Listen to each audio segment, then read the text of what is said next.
Okay, good morning, everyone. We will call the meeting to order. We, assuming, have a quorum? Yes, we have a quorum. All right, the first item on the agenda is approval of the minutes from the October 25th Executive Board meeting. Motion to approve. Second. Any changes or corrections? Hearing none, all in favor signify by aye. Aye. Opposed? Wonderful. We only have really 3 action items today. The first will introduce Mike, who will go over the adjusted census urban area boundary and the new MPO boundary. And then also in your packet is a letter from Mayor Waters regarding Sevier County. So Mike, I will turn it over to you, sir. All right, thank you. And just a heads up that we will be asking for 2 separate motions on this item because the 2 things are so closely related. We just combine them together into one agenda item. Some quick background. I've been here before you at least 2 times before discussing the new census urban area delineation. Some quick background on that. They were officially announced about 1 year ago on December 29th, 2022. And when Census Bureau, after each decennial census, delineates urban and rural areas, this has a lot of effects on federal programs in terms of funding allocations and eligibility of urban and rural type projects. And the most direct impact to the TPO is that we must review our planning area. We must include the base census urbanized area at a minimum in our metropolitan planning area. So there's 2 steps to this where we go from the urban area to the adjusted urban area and then the planning area. So first is the adjusted urban area. This is a process through Federal Highway Administration that allows us to smooth that somewhat jagged boundary from the base urban area. Shown in the dark purple there is the base area, and the adjusted is the light purple.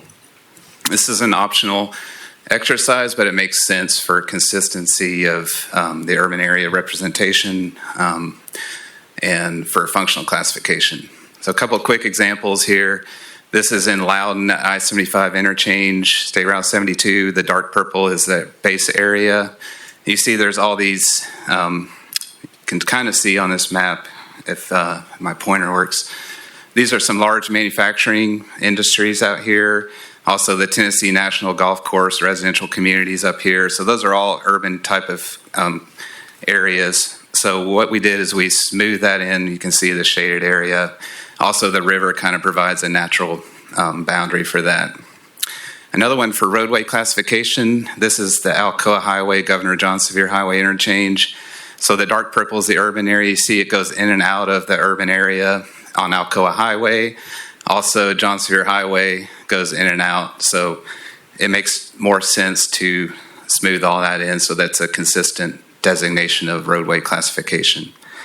So, as I mentioned, we do need a motion to approve this. While it is optional, if you do this process, they want you to complete it by the end of this calendar year. And that way they can incorporate the statistics in their programs beginning next calendar year. So if there's any questions, I can answer. Otherwise, again, we need a motion for this first Okay, item. I'll entertain a motion. This comes with a recommendation from the Technical Committee for approval. Second.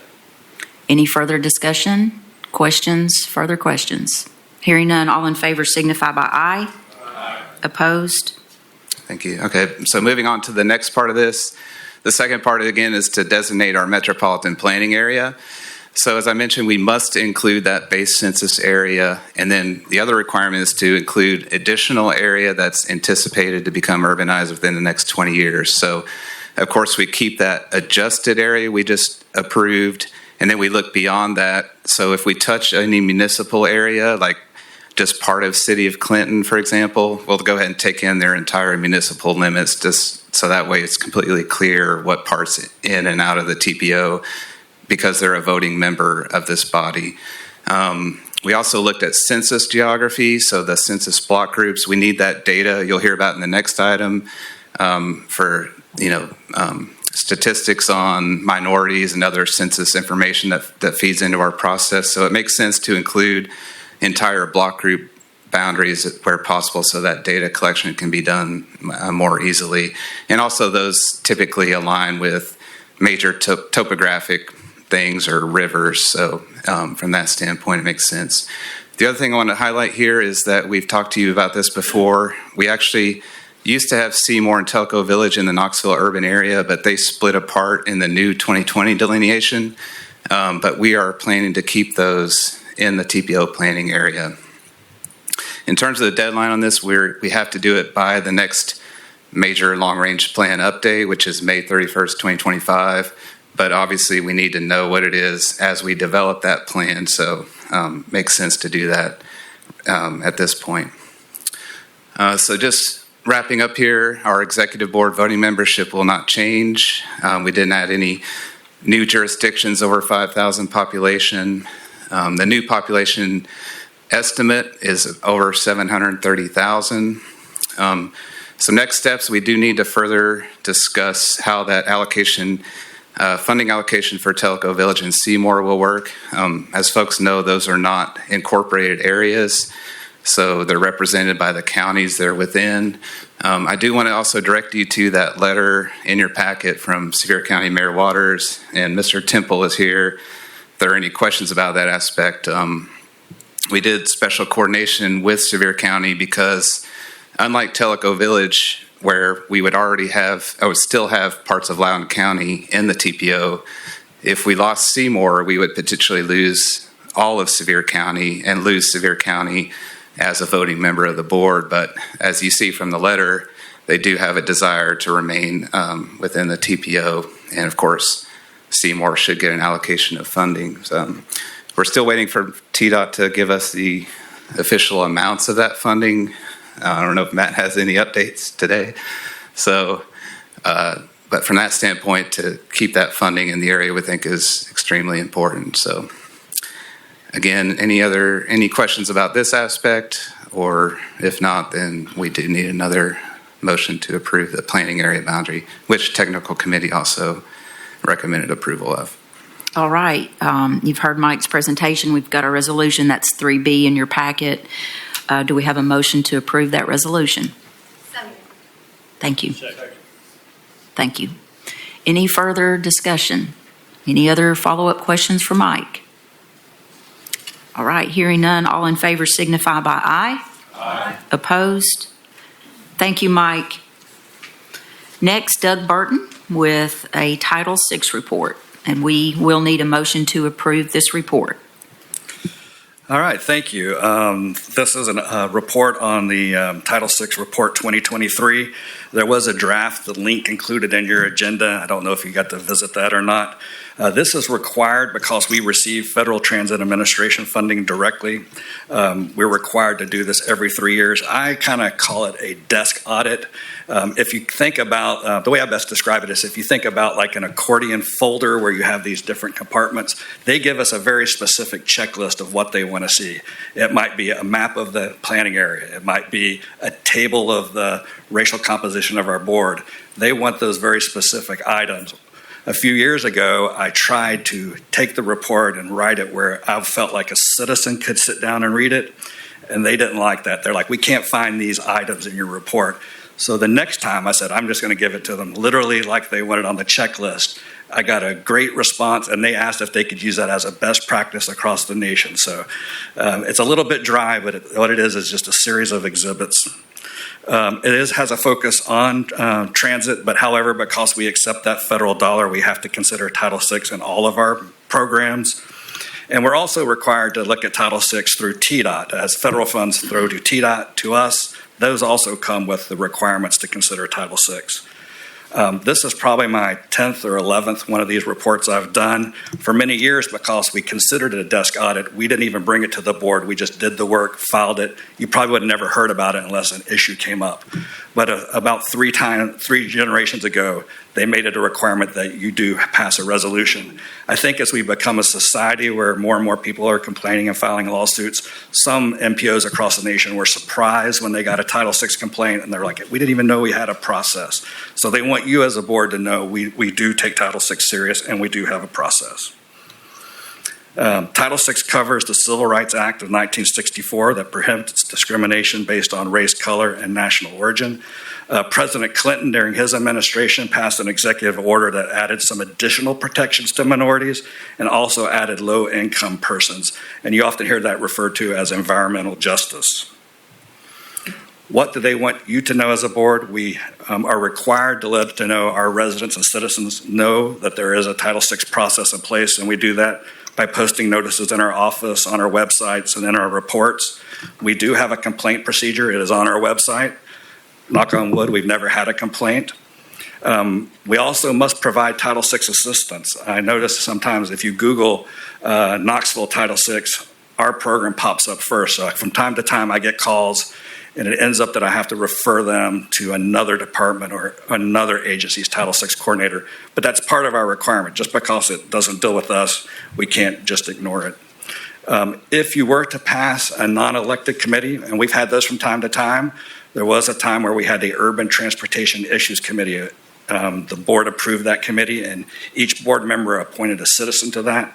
If we went back to something like that, that board should be reflective of the racial makeup of our community. We also must consider targeted outreach activities. A lot of minorities, low-income persons, ethnic, like Hispanic persons, don't always participate in the planning process. They don't understand how. They may have a fear of government. Or they just may be busy working different shifts and stuff like that. So we always need to take our due diligence to be sure we reach out to those communities even more than what we might normally do. And we have to monitor demographics and funding distribution. When I started updating this report 5 or 6 months ago, I didn't realize that Mike would be ahead of me telling you that we're approving a new boundary. So this looks back over the last 3 years and uses the statistics for the boundary before you pass the new one today. So I just wanted to give you what the makeup is, because it's probably a little bit different than what's in your community. For our planning area, at this time, the population was 724,000. About 84.9% of the population is white, 15.1% is minority. Black and African American at 6.5% is the greatest minority group. 2 or more races is 2.1%, Asian is 1.7%, and then it kind of goes down from there. We also, like I said, have to consider low-income persons, and so for our planning region, it was 13.8%. Our staff that helps me with the demographics would tell you that that's probably low. This is a question you personally answer on the census, so a lot of times people skip the income question. Our Hispanic population for the planning area is 4.3%, and this also might be a little bit low. Another thing they challenge is to be sure we are aware that there are people in our community that do not speak English very well. So there's a census question about people who speak some other language at home but do not understand English very well, and that's about 2.2% of our population. Of that group, Spanish-speaking persons are the most prevalent, and if we look at the Spanish-speaking persons who don't understand English very well, it's about 1.3% of our population. So we have to have a proactive public involvement process. You've actually approved our outreach plan back in 2021, and it has a great toolbox of all the different things that we do when we do public involvement. And if we know we're working in communities where there is the transportation disadvantage, we have a series of things that we do to be sure that we're doing that extra due diligence to reach out to them.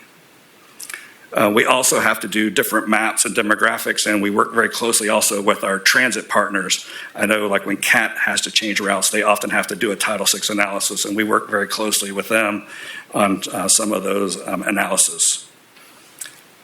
Just want to run through these quickly. This just show you what the FTA says is you look at your census block groups, and remember our minority population in the planning area is 15.1%. So any block group that has that level of minority, 15.1% or greater, we shade as a minority area. And you can see a lot of it is concentrated in Knoxville, Knox County in the center, but there are pockets in Anderson County, Loudoun County, and Alcoa and Maryville. Low income is still concentrated in the city of Knoxville, but you see more and more in the suburban areas and our surrounding counties. The same with the Hispanic population. Still quite a bit of concentration in the city, but you're seeing more pop up in the areas in the surrounding counties.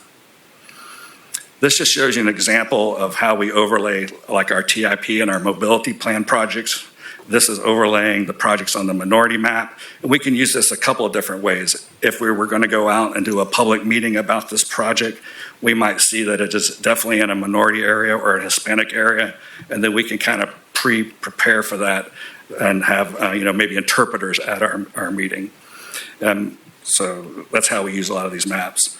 A couple of final things here. We do monitor federal and state funds and how they're distributed. We didn't do this exercise this time. It's not a requirement to do it every time, but I thought it was kind of interesting. We did this pre-COVID. We looked at all the transit services in our area, and we came up with a way to map those and assign a dollar value to the block groups. And what we found out is that the minority block groups have about 4.5 times more federal and state funding than non-minority. So we're definitely putting our services in some of the transportation disadvantaged areas. This only looked at federal and state dollars. If we were to add local funds into that, as we know, the city of Knoxville puts about $20 million or more into transit, it would really show a dramatic difference. But we'll probably do this exercise when we do the mobility plan update. The reason we didn't do it right now is there was just a massive infusion of COVID funding over the last 3 years that would skew the numbers, and our transit services, due to driver shortages and stuff, were very inconsistent over the last 3 years. Now, while funding distribution matters, it's not always a measure of equity. I remember one time we did this analysis when they were building the Smart Fix 40 right out here side downtown. That was several $100 million project. So it showed, man, we were putting a lot of money into our minority areas. But some people might argue that, a big project like that may or may not be good for the minority or low income areas as far as the physical impact.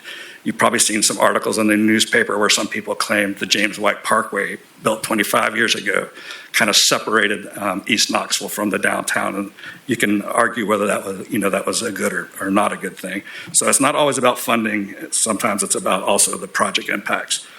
And then the last thing, perspective matters. If TDOT does this exercise, the minority areas are going to look different than if we do it in our planning area versus whether you do it in your local area. Those maps are just tools that we use. Anyone can file a Title VI complaint in any place. They don't have to be in those locations.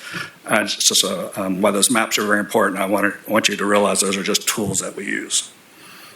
That's all I have, and like I said, we do need a motion to approve the Title VI report, or I'll take any questions. Any questions for Doug?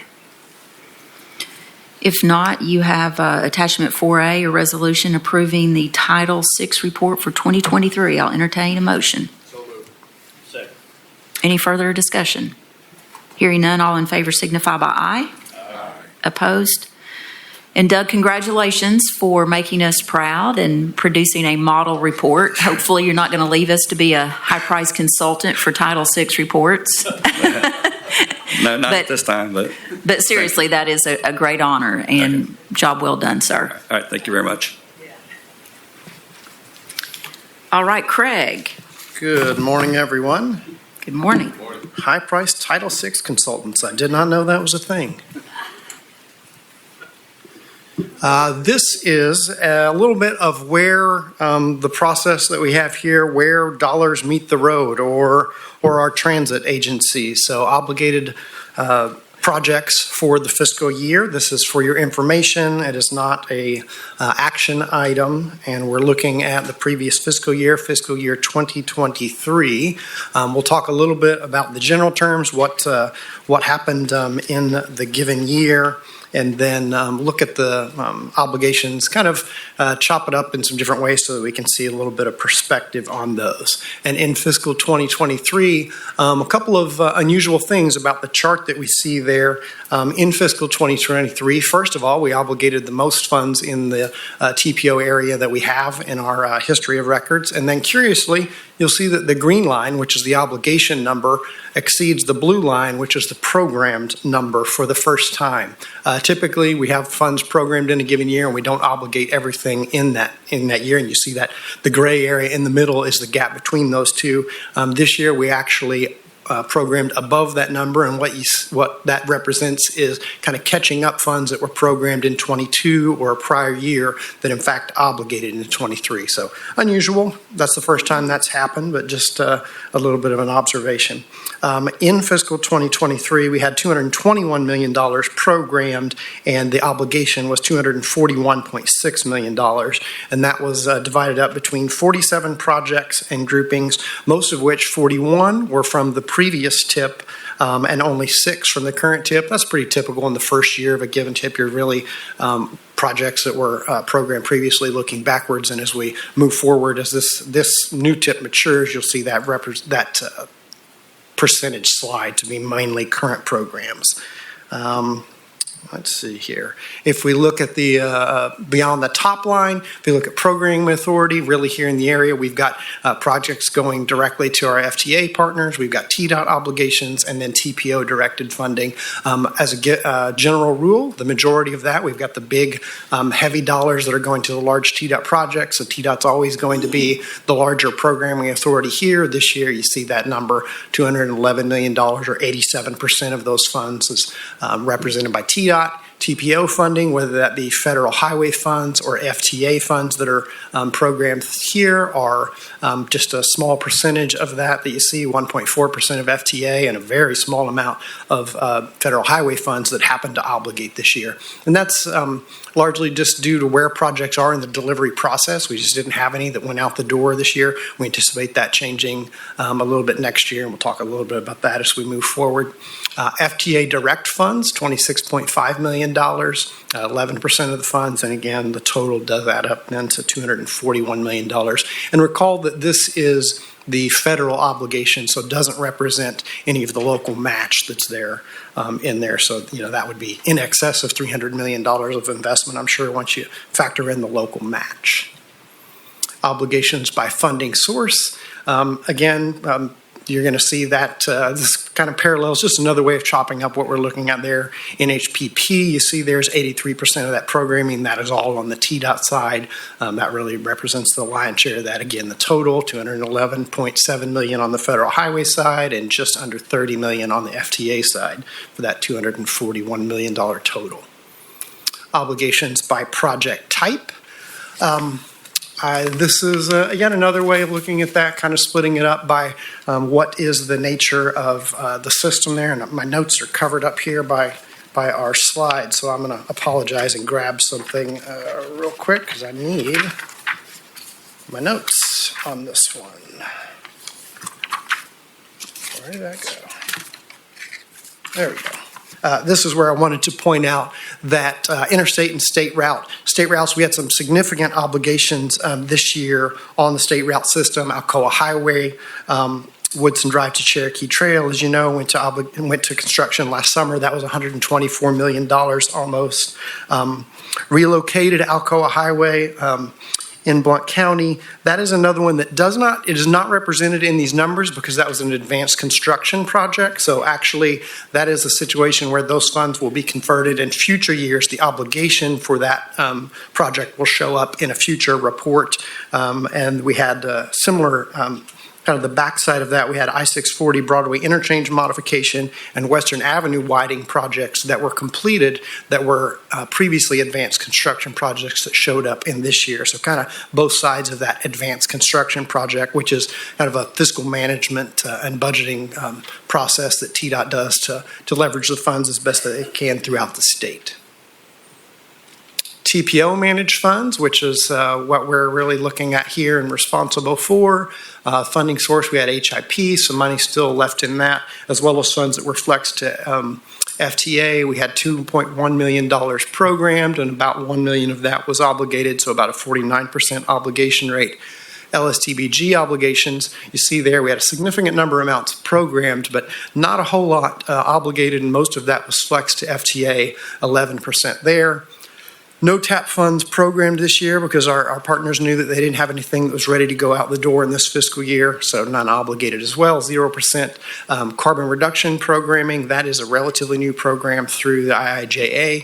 Had a little bit programmed, didn't get anything out the door on that. We would anticipate that those numbers will be in a different scenario for next year's report. If we look at LSTBG program review, again, this is looking at our TPO managed funds. If we look at revenues, a little over $69 million. That would have been money coming in from previous years, $56.2 million. Our annual allocation that we have to manage in the region is about $13 million a year. We had $21 million programmed. And then that would project, until those are moved, that money rolls forward into fiscal year 24. So we've got $48 million programmed or rolled over next year. Of that, we have $23.6 million programmed in 24. And we're hopeful that we'll have some obligations on that. We're going to see a similar kind of scenario for the LSTBG TAP program. $3.4 million of revenue, some of which rolled into the year, 1.9. Annual allocation for this program is just over $1.6 million. Again, none were programmed or obligated this year, so that money will roll over into next year. And you see that we do have it all programmed in fiscal 24. Very similar size program in the carbon reduction program. Money rolled into it of 1.5. We had 1.6 million of annual allocation for a total revenue of $3.1 million.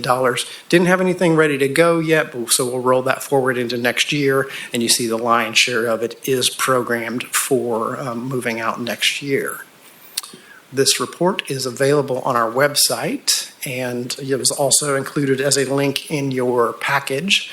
And with that, I know we've had a lot of discussion about cost overruns and the funding reserve, and we'll continue to monitor that and provide updates as we move along.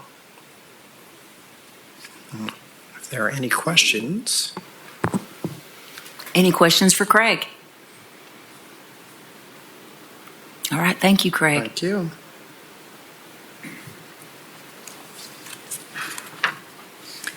Mike is back at the podium Yes. with the mobility plan update.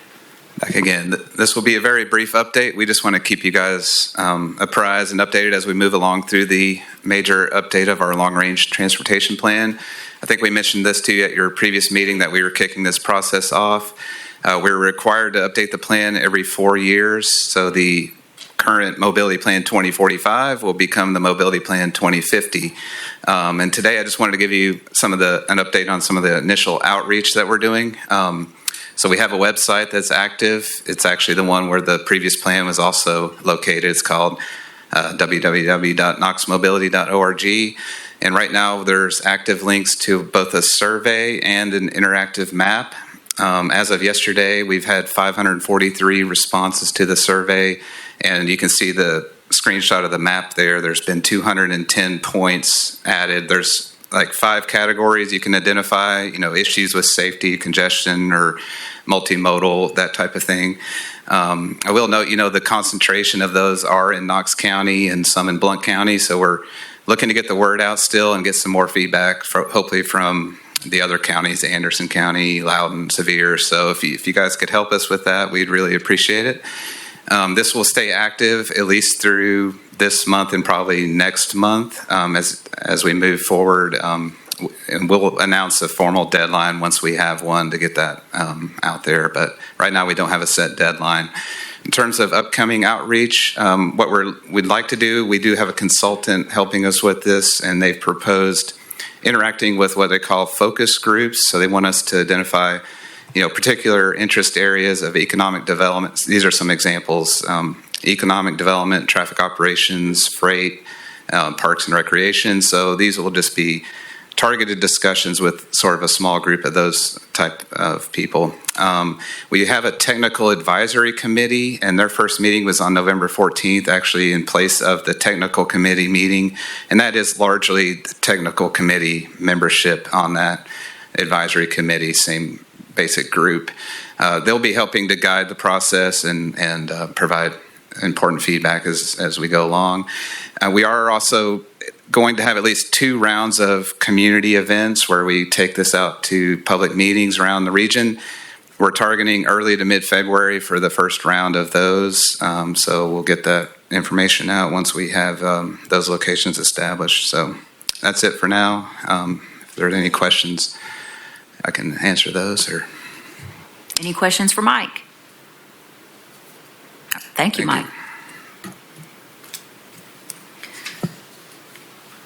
All right, we are honored to have our TDOT team from Region 1 with us today. And Dexter, I guess it's all on you today, even though you've got all your great folks here. It's never all on me. Thank you for having us here today. It's good to see everybody. I'm going to run through project updates for the projects here in the TPO area, and then we will start talking about the TMA a little bit more. Obviously, that came out on Monday, 2 days ago, so there's a lot to unfold there. And Steve Bourne will come up and help me with that. So, see, it's not all on me. First off, I want to talk a little bit about the TMA and before we go through the projects, because the slide deck that we have here was created several weeks ago before the TMA stuff had been clarified. I can say what projects were included in the TMA, and I'll do that as we go through, but I want to point out two of the guiding principles for what we are trying to accomplish with the 10-year plan. First off, it's financially constrained.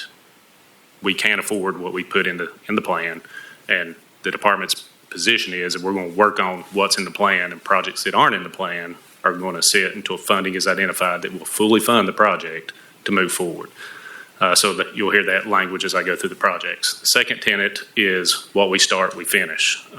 You'll probably recall from a lot of the TMA discussions that projects have had a history of taking 15, 20 plus years to develop from the time that we start spending money on it to the time we go to construction, which is an exorbitant amount of time. This looks to attack that, to be very clear. These are the projects that we can afford with the finances available, being a pay-as-you-go state, and then we're going to shorten that time frame once we start working on it. The goal is for a categorical exclusion NEPA document to go in 5 years. So start to finish, or start to construction, 5 years. Now, if it's a complicated environmental document or a complicated right-of-way process, we're going to be anticipating more of a 7-year implementation. With those things in mind, I'm going to go through the projects that are in the TPO here. The first project on the list here is a Anderson County and Knox County I-75 ITS project. What you'll see in parentheses at the top of the header, it says right-of-way. That's the next phase needed to make this project go. So we have done engineering on this one. This project will be put on pause. It is not identified in the 10-year plan, so we will no longer be working on this one until it is re-identified. With the caveat that ITS has historically been a legislative act. We pay for maintenance of ITS stuff through our programmatic side. ITS may be rolled in. ITS expansion may be rolled into that programmatic piece instead of it being a legislative act. So this one could come back in that programmatic area. The first few here are ITS projects. So this one is very much in the same boat. This is Blount County State Route 115 ITS expansion, and this is along from Woodson down to the Blount Knox County line. A piece of that Alcoa Highway has been developed, about half of that piece. The lower half is under construction now. In those two construction projects, we have installed conduit and pull boxes to support the ITS expansion, but we did not put the message boards and the cameras and all that kind of stuff in those projects. So that's what this project is all about. So the next phase will be construction. We'll be waiting for it to be identified for funding. Blount Knox I-140. This is an ITS project that was let this year. We just wanted to give an update on this project that it did go to letting. That's why the box is orange. So from I-40 down to Pellissippi Parkway, that work is currently underway. Blount Knox State Route 115. This is the ITS and from Pellissippi up to the Blount Knox County line. We'll talk about the Alcoa Highway projects in this area just a little bit later, but clearly this ITS project will not be implemented until after those projects are constructed. So this one as well, while it's been designed, will not go to construction until funding is identified in a later year. Blount State Route 115. This is one of those sections of Alcoa Highway I was just talking about. 100, 240, 101 is from Singleton Station up to the Blount Knox County line, the Little River. This project is currently in right-of-way. while I said we would be hitting the pause button on projects that aren't in the 10-year plan, this being in right-of-way is a right-of-way action is not something we can just stop. Once we start right-of-way, you have to deal with all affected property owners and keep that work going. We're probably halfway done with the right-of-way purchase on this project to date. Of the 7 projects on Alcoa Highway, this will be the last one to go to construction and is not in the 10-year plan. Not so much that it's not a viable project or a good project, obviously it is, but the timing and the sequence of construction for Alcoa Highway lends this one to be the last one, and it's going to work out that it should be in about a 9, 10, 11 window. So it's still a viable project for when it should go for implementation. Marching on down the Alcoa Highway corridor, we have 2 projects that is relocated Alcoa Highway. This one went to construction in the August letting, the 04 piece, which is the stage 1 of relocated Alcoa Highway. I think it's the 4th largest contract ever let to construction in the department history. So that's a big one for us here in the TPO and regionally. Again, it's stage 1. It will change how, in its own right, will change, be more like a Cusick Road interchange replacement project, and it gives us a good jump into the full build out for relocated Alcoa Highway. The next project is stage 2. This project, it shows that it's waiting to be identified for construction funding. It did get identified in the TMA. I think it's in FY28. So assuming that construction on stage 1 goes as is anticipated, that it's supposed to be complete in FY27, then right on the heels of that in FY28, we would be able to let this project and complete relocated Alcoa Highway, which will leave that piece that we talked about just a few minutes ago from Singleton Station up to the Little River to complete the Alcoa Highway corridor improvements. Next project is Blount County State Route 162 extension, Pellissippi Parkway extension. It shows construction on the list. We still have not gone to right-of-way on this project. It did make the 10-year plan, I think in FY32 for right-of-way, which pushes construction out into FY36, I believe, if I'm going from memory. But I'm confident of the FY32 for right-of-way. We have completed all design work. We're just awaiting that funding to move forward. We could go to right-of-way soon, but again, what we start, we finish. So the next thing that's going to be funded would be right-of-way. If we were to fund right-of-way today, then we would have to have construction funding 3 years from now, and it just does not line up in the plan that way. Blount State Route 336, Montville Road expansion. This project's next stage would be right-of-way. This project will be put on pause until right-of-way is identified for funding, or not just right-of-way, but the project is identified for funding to carry it to completion. Knox Blount Sevier State Route 71, also known as Chapman Highway. This project has 1 pin. We have recently broken this job up into 7 different locations along the corridor. Historically, we have invested in this corridor. We've had 3 projects in the past 6 or 7 years go to construction in Sevier County and in Knox County. We've done 2 of those with safety dollars. So while it's not in none of these 7 projects are in the 10-year plan at this time, some of those smaller child pins could be identified for safety funding to take a couple of those projects forward in our programmatic areas. The next project is I-75 in Knox County, the Emory Road interchange. This project is in FY25 for construction. We are currently working on right-of-way. As you know, it's a heavy commercial real estate right-of-way acquisition. I believe we're about halfway through with that, but we do anticipate it being a lot of work to get this thing to construction through that right-of-way phase, as we will probably run into some backlash from some of these folks and end up in condemnation, as you can imagine. Knox I-75 interchange at Sharps Gap. We're showing right-of-way as the next thing on here. This project has been identified in the 10-year plan. to move forward. So that this is a big regional project, a big value, dollar value project. So this one is a new funded project in the 10-year plan. Knox State Route 1 intersection.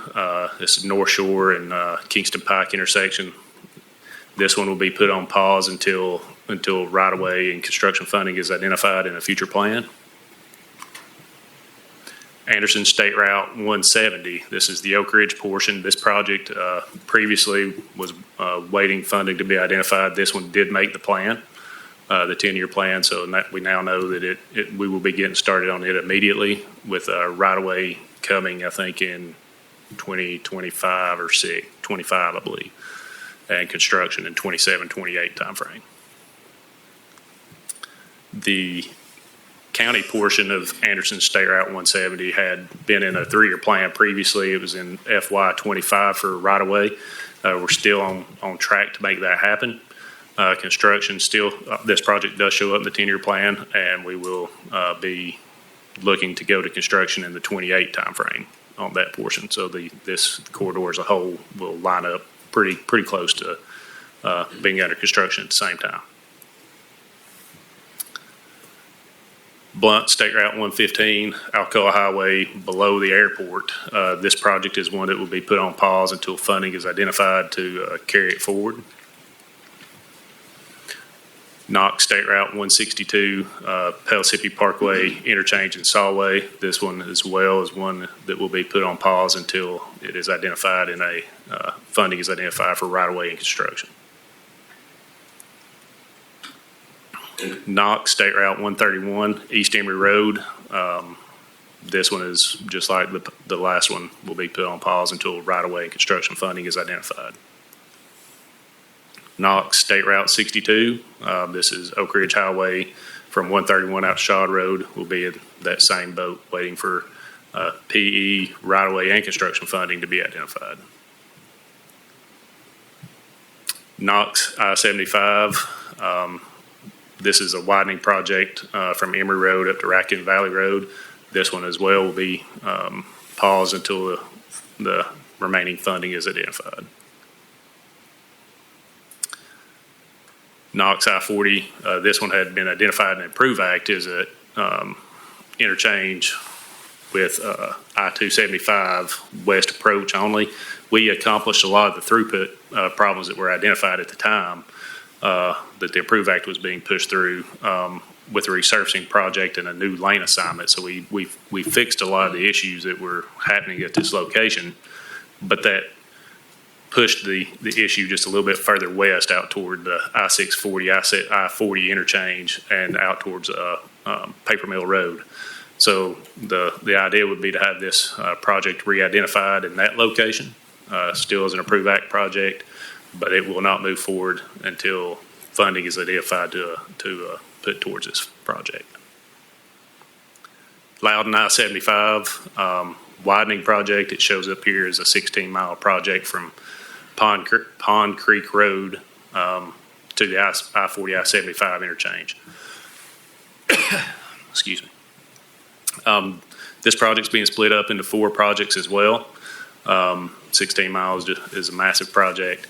3 of those projects from Lenoir City south will remain paused until funding is identified. But the most northern piece of that, from the I-40, I-75 interchange down to Lenoir City, is included in the 10-year plan. It was identified as our rural interstate widening project. While it does reside within the limits of the TPOe, it is recognized as our rural interstate widening project for Region 1. That's all the projects. I think Steve will come up and we'll be happy to take questions about TMA and projects as they stand. Any questions? I have a couple. Yes. I was told at one point in time that there was talks about moving the weigh station. Is that still a project that you guys would?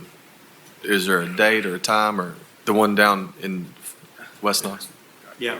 So, yes, there are considerations for that. Right now, there's not funding identified for it, but it is something that, obviously, the weigh stations greatly impact the operational efficiency of I-40, I-75. It's just a challenge.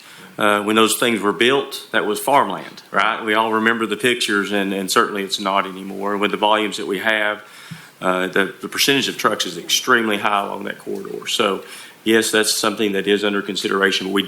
It's not identified in this plan, Right. but it is being looked at, yes. I just had a couple people down in that area asking about, I guess they've heard that, so I didn't have a direct answer. And then my next question is, this is just strictly from, is 131, is that Washington Pike or Tazewell Pike? You said Emory Road to 131, is that? Yeah, it's actually Emory Road. You're talking about the one from basically Harbison's Crossroads out to Hall's Crossroads. Okay. That section there, it's about 7 miles long. Okay, so the stretch from Halls to Gibbs, and that was Yes. a widening project, or was that a?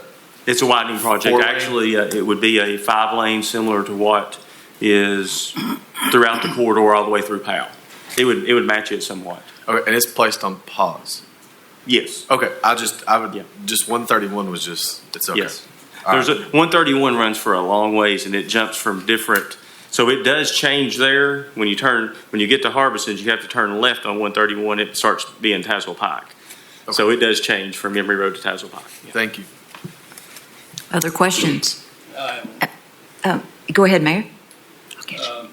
The Campbell Station exit was funded, I think, 2 budget cycles ago, and that's not in here now. It might continue to go ahead and pay into this for something that's not in the budget. No, I think we would anticipate that you would not pay into that at this time. We anticipate after the first of the year having a meeting with you guys and coming out and talking about it. And a lot of the projects in general, we'll be doing that with the local communities to update where we stand with them. Because I've been paying into it. So. Yes. Other questions? Yes. Yes, Thank Terry. you. You talked about the Solway interchange. Did I hear you to say that has just been pushed out?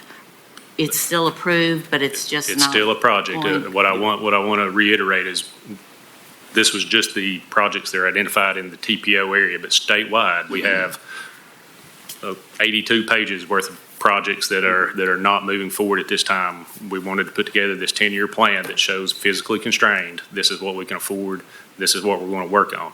What I will reiterate is that the projects that didn't get picked that are on that 82-page list are great projects. We still stand behind it with the communities and say, yeah, these are transportation needs that need to be addressed. Right. But So that the Solway interchange, what did you say about that? it's not in the 10-year plan, so it's until off. funding's identified. It's off the board totally. Not totally. Well, But okay. until funding is identified, it's competing for future funding with all the other projects on that page. Okay. Other questions? I do. I'm sorry. I Yes. should have asked this earlier.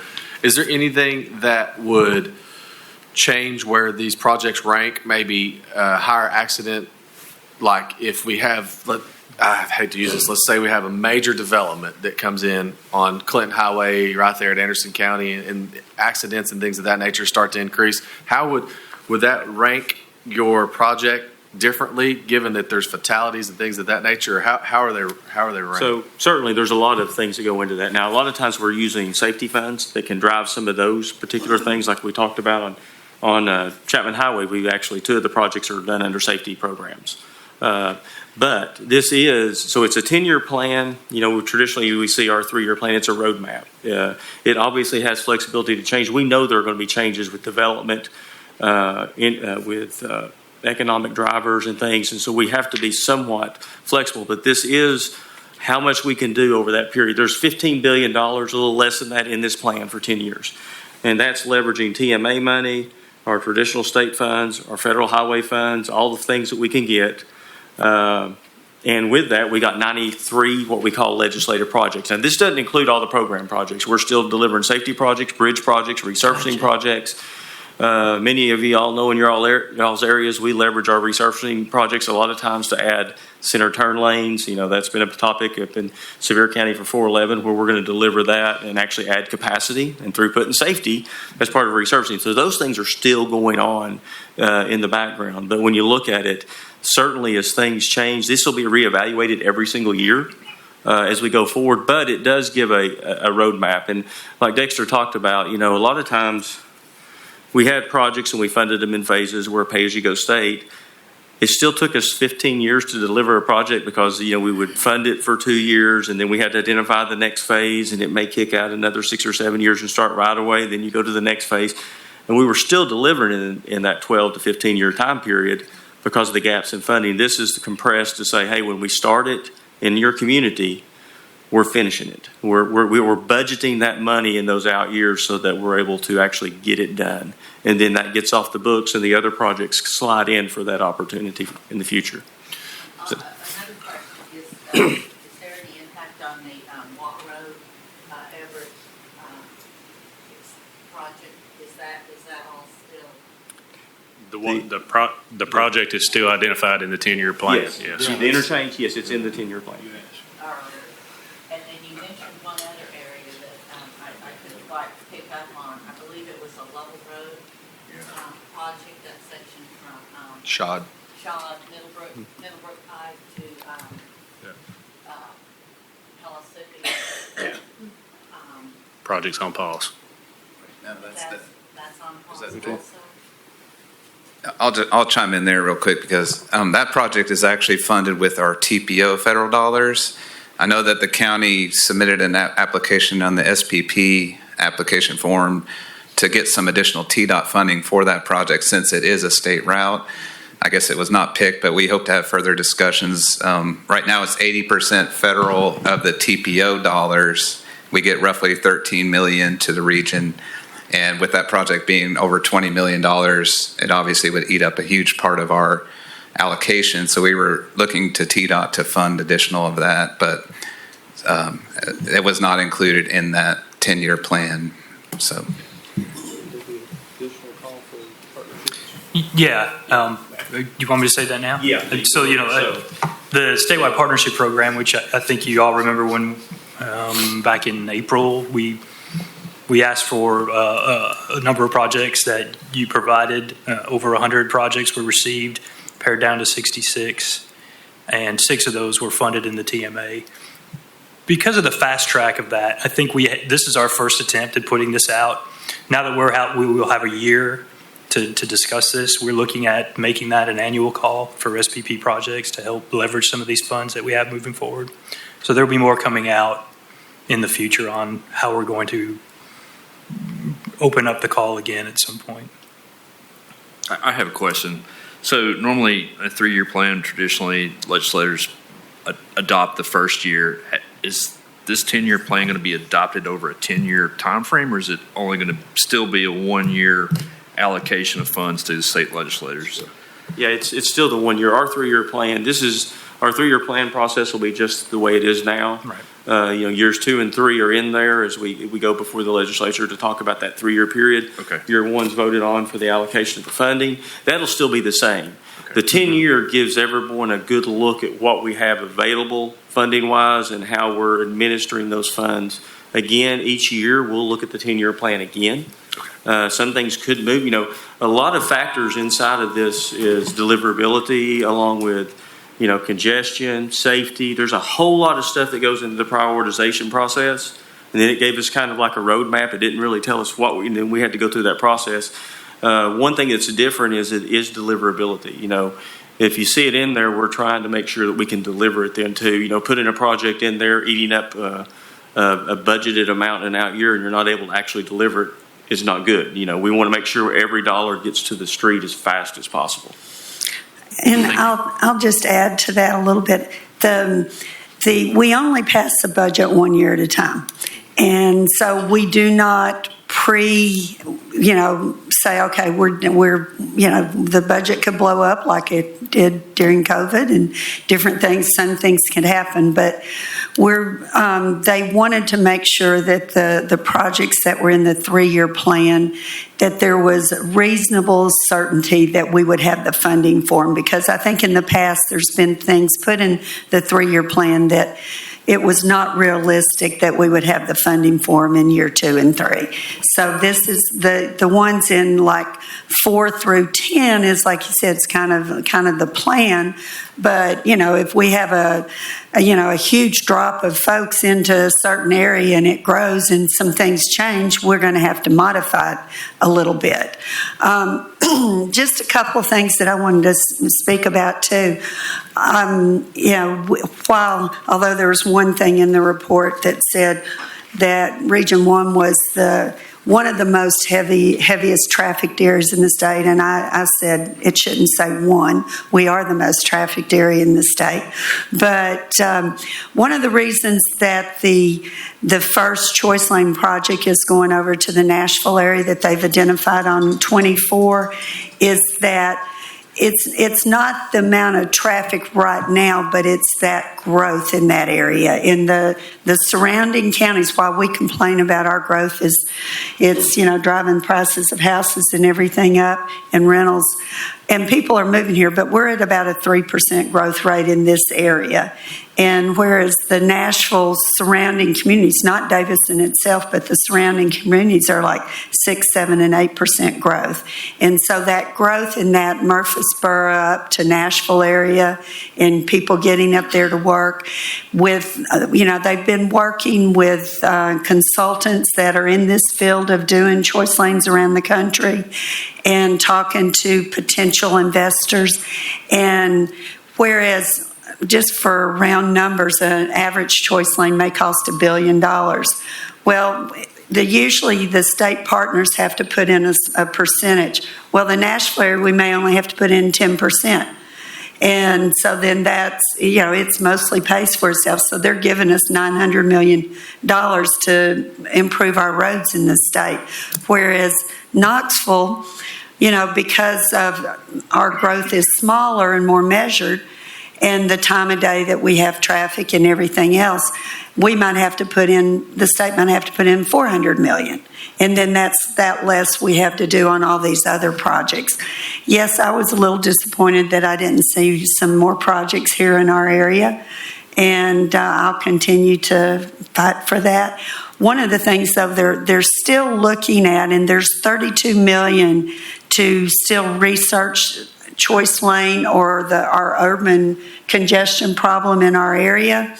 And part of that will be doing advanced environmental studies. So whenever something happens, we've kind of got those on the horizon. But also looking at other options, whether it might be moving those way stations to the outlying counties, whether it might be adding a few more lanes, or whether it might be the bypass that we've talked about, the bypass study that we've talked about. And, I have been talking to TDOT for maybe 5 years about the bypass study. About that long, haven't it been, Steve? You and everybody else over there. But I think, they have agreed to do a bypass study. We may do it in conjunction with the UT research, transportation research, but I think that'll be a part of looking at what is the best solution for our area to help alleviate our traffic, because we can't keep going on like we do literally in 2022, our interchange through Knox County had 4 of the top 5 average daily traffic counts in the state, and number 6. Nashville didn't hit it till number 7. Just saying. But they always say that doesn't make a difference, but it does to us. So we're going to keep working on it.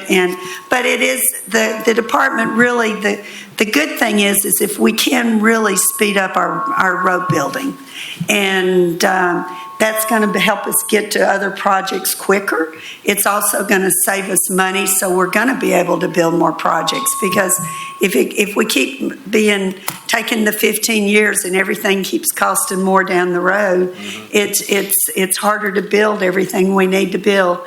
And, at least we're moving in the right direction as far as planning, trying to be more efficient and using our resources wisely and leveraging our dollars. So that part of it is great. We just have to keep fighting for our local stuff.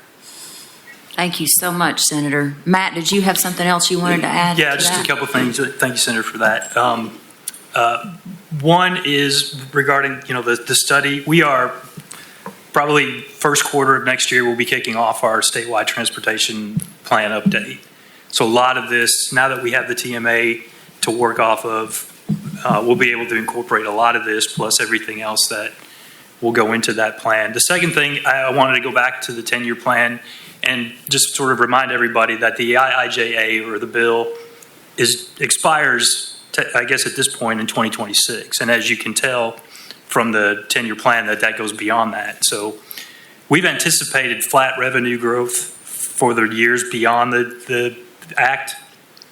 So there could be potential for more money coming in at some point in the out years that could give us even more revenue to add more projects into this. So I just wanted to kind of remind everybody that this is a dynamic plan that will be revisited every year based on the information that we get within those years. Thank you, Matt. Any other questions? I have a question. Yes, go ahead. I was just thank you for the report, and thank you, Senator Massey, for your report as well about the projects and the funding. I guess the question I had is, I think everyone here could agree that, and then you guys even mentioned it, that the projects you mentioned that weren't getting added are really worthwhile, very good projects that we certainly need. And hearing from Senator Massey about the traffic situation here locally kind of compounds that. Are there things that this board can be doing to help assist in advocating for some of these to get added in? And are there things that we could be doing to help that process? I would say what this plan does is clearly demonstrates what we can forward with the money that we have. Transportation funding is an issue countrywide, and I think this identifies that as the truth here with us.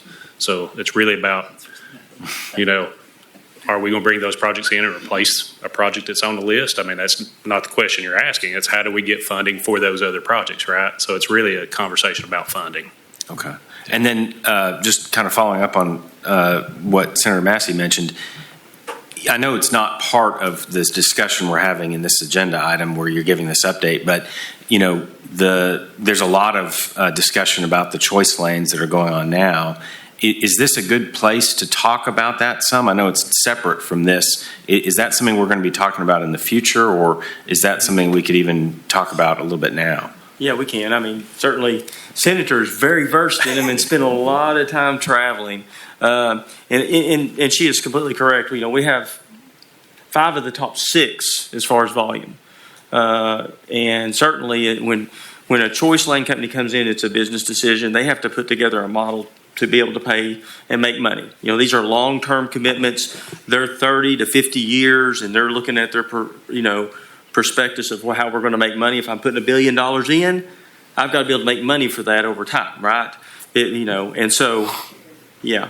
So, although we have the highest volumes, I will say, as a department and being forward-thinking over the years, we talked about some of the large projects along the corridor, like Smart Fix, which was the largest in the state. It actually is still in that top 10 group today, even though it's got age on it.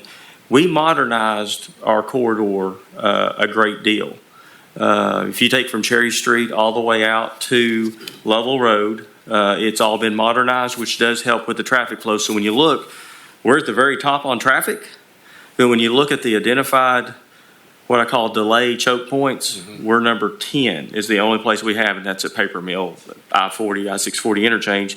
Nashville has 8, I think, and Memphis has 1 in front of us. So that has contributed to the fact that we do, our delay times are really packed around those rush hours. And so certainly there are other ways, and that's part of the studies that we're doing. There may be other ways to continue to traditionally help that corridor. You've got, obviously, as Senator's pointed out, studying the corridor as a whole, possible bypasses and all those things. And then the choice lanes are still there too. provided they pencil out. Nashville's growth numbers and their delay times puts them really at the front right now. If you spend time in Nashville, and I spend a lot more than sometimes I'd like to, it's not home. It's a nice place, but East Tennessee's home. But if you get on the 2465 corridor, it's wow. The volumes aren't higher than it is here, and they have more lanes, but the way the interchanges, the weaving, and everything works, it makes it challenges. And so that growth rate that they're looking at, and when you're looking at a long-term commitment over 50 years to make money, that growth rate number is a big deal to them because they say, okay, it's sort of like you invest in a business, and at first it doesn't pencil out to make money the first 3 or 4 years, 5 years, but then when I get to year 7 and 8 for the next 40 years, I'm being able to make it financially viable. And so I don't know if that helps, but if you look in the Knoxville area, as far as choice lanes, the one that would rise to the top, and it's still, we'll be studying it, would be the I-40, I-75 corridor.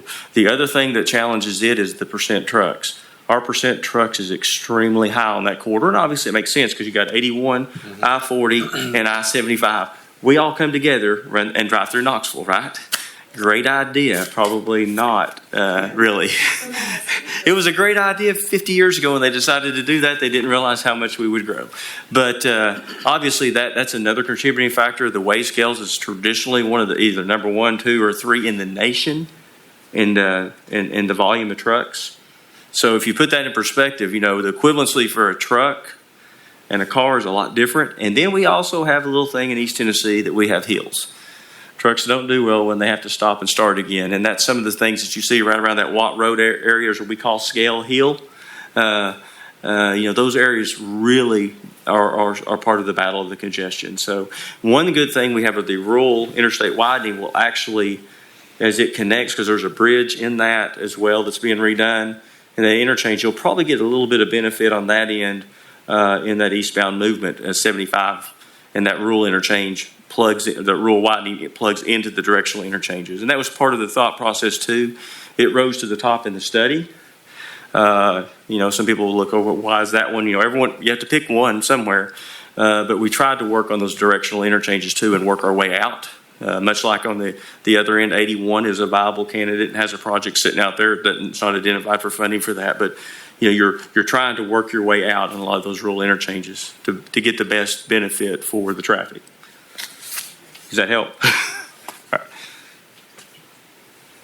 I got a question. So is there a point in time whenever the alternate route trumps the choice lanes like Senator Massey was talking about, since that impacts, because I can't remember, it was in Anderson County, right? And it went over to Loudoun County or what? Yeah, I think so. And I will say this too, as part of that. If you remember when that didn't go forward, the work we're doing on 170 with those two projects was part of the identified corridors to be improved in lieu of the Beltway at that time. But it did. That's going to be something as the study will bear that out over time. When's that study? When is that study? Well, we have not submitted it for an RFP yet, so It will be this year. It will start at some point this year. To look to see There's only 2 weeks left in that. Yeah. This fiscal year. Fiscal year. I'm optimistic. He's working in the fiscal year. Yeah, I'm already in January. Yeah. And I think somebody posed the question earlier about maybe in you, Justin, about what do you do from where you're at, and I think it still continues. So part of the prioritization process, part of the reevaluation process we go forward is a lot of the input that we get from our communities, which is you guys. You're our partners. We know our roads where we live, right? We know how they work, and the things that are a priority of the communities, the TPOs and the RPOs are a big part as we continue to evaluate the plan going forward, and also those out years as well. As we get through 11 to 15, that sounds like a long time away, but when you produce a project and we're going to condense the production process down to 5 years to construction rather than 12 or 13, you're still getting it in that same window. It just looks a little different. Instead of seeing some PE money out there in year 1, we don't see it. We don't do anything again for 7 years. So now you're getting that progression to go faster. But I do think the engagement of us together as partners is really important. That's one of the biggest things that we're we're setting those priorities and those needs as you all see it, and that communication to us is vital. And with Matt and his offices, they're preparing their stuff as well. I have a question. Pellissippi Parkway Extension, so it's ready to go. You guys finished your updated design, have pushed forward for this, and it's one of those projects that's taken forever. And yet we can't For go different to reasons. Yes, we can't go to right of way, even if we could do right of way, because I know that'll take probably close to 4 years. So that's my first question, and then I have another follow-up question. Yeah, so right away ended up showing up in the plan because just what you talked about, the time frame from when we start right away to construction, what we start, we're going to finish, would be in the 3 to 4 year range. Construction dollars just didn't exist to build it in 4 years from now. So you identify where the construction dollars are, and then you back off and say that's when we're going to start right away. So that's kind of how that decision was made. Okay. And then you said who will be coming to our local communities, and when will you start sitting down to discuss that? Yes, we will start those communications right after the first of the year and try to figure out a schedule, but definitely we will be starting with those that have projects in the plan, or those that projects got paused. We'll be hitting those pretty quick as well. Any other questions? I just have a comment. Yes, Jack. I think it's good that you guys are planning, and it's good to see that. I know that there's some around the table here. We've lost some projects, and I know that hurts everyone. But it's good to see we're physical constraint. It's good to see we're a pay-as-you-go state. And I think that's important for all of us around this table to take that in consideration as we go forward with these projects. So I'm happy to see some planning going on. So thank you for your efforts.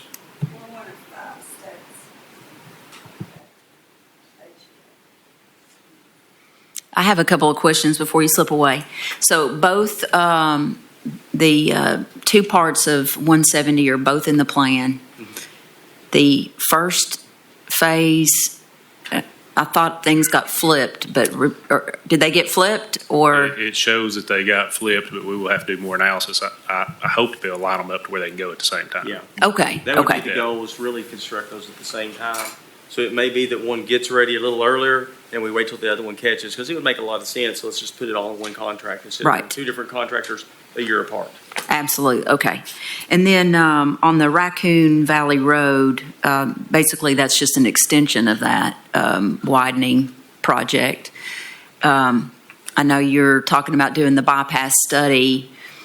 Is that project still, in TDOT's view, still a worthwhile project? Would it alleviate some of the issues while we're tackling this global solution to the traffic? Yeah, certainly. Look, it provides a good connectivity. Okay. There's growth there, so obviously it's answering the needs of a community. So it's still a good project. Like I said, there's 700 and something projects roughly that. I'm like the rest of you. We got the list. You start looking at it, and there's, it showed in color the ones that are in there, and you look at the rest of them aren't there. It's just the physical nature of it. 93 projects are in it.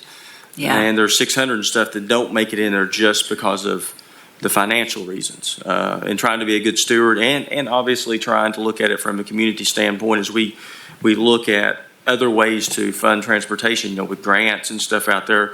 If something's sitting out there later, a community may chase a grant to be able to get something, you know what I'm saying? Yes. And then we're more transparent with where we're at right now. And I think from that standpoint, it just shows, and we've been hit very hard on the construction end of things. Yeah. With cost. We had the crazy inflation rates that were off the charts. This one's at 3.8%. I think is the way it produces. So we're putting inflation in there, which is a more traditional number than what we would have.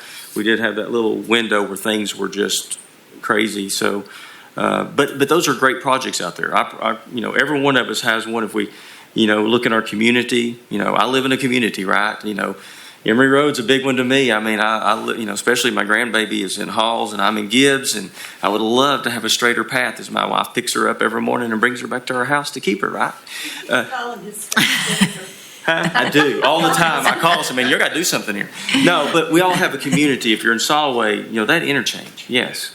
As we walk around this room, no matter where we're at, we have a lot of great projects out there and a lot of great needs. And our calling, I think when you're in public service is to serve our communities the best we can, and I think that's the teamwork that we have here, and we'll continue to do as we go forward. There are challenges, yes, but I think as a community we can do a lot of good, and we'll continue to work hard to leverage every opportunity, every little piece of money. Creativity is still out there on the table to be able to leverage our dollars and funding.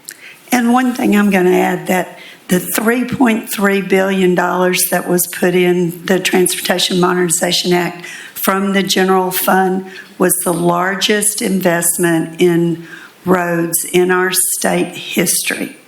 In the history. The $300 million, I think each of your counties are enjoying. That represented 15 years worth of your normal allocation. So while, like say, we all have road projects that are not there right now, but we'll keep working on it and asking questions. And, that's one of the things that I do a good job of, is asking the questions from the commissioner and his staff. And we have a good rapport. So it's not like the access problem is not an issue there. So, but we do need to look at the positives that have come out of this too, and all the other projects that we're able to do, and with including then our regular gas tax revenue too. So, Thank you. Anything else? Gentlemen, thank you so much. I think, No. I was just going to, if anybody has not seen the 10-year plan report, it's located, if you Google TDOT Build With Us, you'll see the link to that. It has a lot of the stuff that we've been talking about. It looks like this, but color. but in color. I don't put in color in home. Anyway, it has a lot of information on that. Mayor Frank, I do have a question. yes. So is there any way we could get your schedule of your visits whenever you go out preliminary, so we can kind of let the public know that may be interested in being able to visit, maybe like a couple weeks or a site to visit, so we can tell our constituents where to be at and stuff to hear from you guys? Certainly we'll try to communicate out where all will be, and certainly we'll be reaching out to each of the communities individually, to sit down around the table as well. So, yeah, absolutely. If anybody wants to go directly to the 10-year plan, you can come by and scan that QR code, and it'll take you straight there. Well, I think you see by the level of questions and discussion that you are very much appreciated for being here. So instead of just reading about it, this interaction's been invaluable and very appreciated. Thank you. Thank you. I'll have a quick announcement as well. Any federal highway updates? I know Matt. Yes. Real quick, just on Federal Highway behalf, Zach Coleman with the Federal Highway Tennessee Division Office had hoped to join us via Zoom. They're in Nashville, of course, but he was not able to attend. He did send me an email right before the meeting with just a couple quick updates. He wanted to let you guys know that they'll be doing their federal certification review of the Knoxville TPOe early next year. They're going to do a full presentation at your meeting on January 24th. This is a required of all the large MPOs over 200,000 population, also known as a transportation management area, another TMA that we'll have to add to the acronym list of the TDOT's TMA, a different TMA. Mayor Jacobs loves that. So they do a deep dive to make sure we're meeting the intent of the federal transportation planning regulations. So they'll want to interact with you guys to find out what's working in the planning process and what areas might be for opportunity for improvement. So they'll present to you on the 24th. They also plan to have a virtual listening session that they'll invite all the board members and technical committee members to participate in. That'll be the following week. So that's that. You'll hear more next year. And then just a couple quick things. There's notice of funding opportunity out there. As we talk about the funding constraints, a big part of the federal IIJA was discretionary grant programs. And we need to obviously take advantage of that funding where we can and be aggressive in applying for projects. The one is the RAISE grant. This has been called previously the Tiger and the Build. This is one of the largest funding programs at Federal Highway. This can fund up to $25 million. I know the city has applied for one past year on the pedestrian bridge. So those applications are due by February 28th of next year, so that's a quick deadline. There's a new program that's going to be called Active Transportation Infrastructure Investment Program, a mouthful. That goes for active transportation projects, so that's like the bike ped improvements and those type of things, greenways probably. I don't know, the full details aren't available for that yet, but we'll be sure to share that out when it becomes available. So again, we need to leverage and apply for funds, obviously, where we can. I don't know if there's any other TDOT update, general update. Yep, I have one more that I think I need to address, and that's that our new round of planning grant cycles will be released on January 2nd. It will be the same type of application. It's going to be a little more interactive in the application. We're going to do it all virtually or electronically. It'll be open on January 2nd, and I think it will close in 3 weeks after that. So maximum amount, $200,000 for these grants. We hope to get a pretty good influx of those as well. Thank you, Matt. All right, Amy. Thank you, Mayor. I wanted to share with you all a quick announcement. I'm really excited to announce a staffing change to the Transportation Division.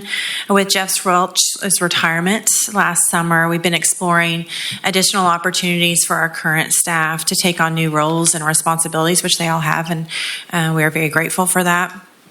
But I'm pleased to announce that Doug Burton has accepted a TPOe coordinator position. He has been with the agency for 34 years, and so he brings a wealth of knowledge related to transportation planning as well as related to the people and places that make up our region. This valuable experience and context positions him to take on a role where he will oversee the work program. And he's going to coordinate this group as well as the TPOe technical committee and play a pivotal role in the oversight and administration of local funding programs. I'm personally thrilled that Doug is coming to this new challenge with enthusiasm, and I'm really excited to see what will unfold in the coming months as he settles into this new role. Thank you. Thank you. Well, congratulations, Doug. So much for that consulting job. I know we're running late, so I just want to briefly say thank you to Amy for this opportunity. I've been around quite a bit. I've worked with some of you outside the TPO. Others of you just know me up here doing presentations and occasionally setting in for Jeff. But we want to continue that same level of professionalism and same level of service that we've been bringing to you over the years. Amy's also said, "Hey, let's take time maybe to reflect during this change. Are there things we can do better and more efficient?" And I would always say we're open to hear any suggestions from you guys or even critiques. And I would also, mentioning the FHWA certification review, there will be a lot of opportunity to provide input into that. And that not only looks back over the past 3 years, but it really sets our roadway of going forward. FHWA will put a lot of recommendations in there, and I want y'all guys to be sure to put your 2 cents in on that. But I really look forward to working with you and hope for great things in 2024, and happy holidays. Thank you. Thank you. Any other business, Amy? All right. Anything else? Any public comment? Anyone signed up for public comment? All right. Any other business to come before the board? Unless there is an objection, we will stand adjourned. Hearing none, we are adjourned. Merry Christmas. Happy holidays, everyone.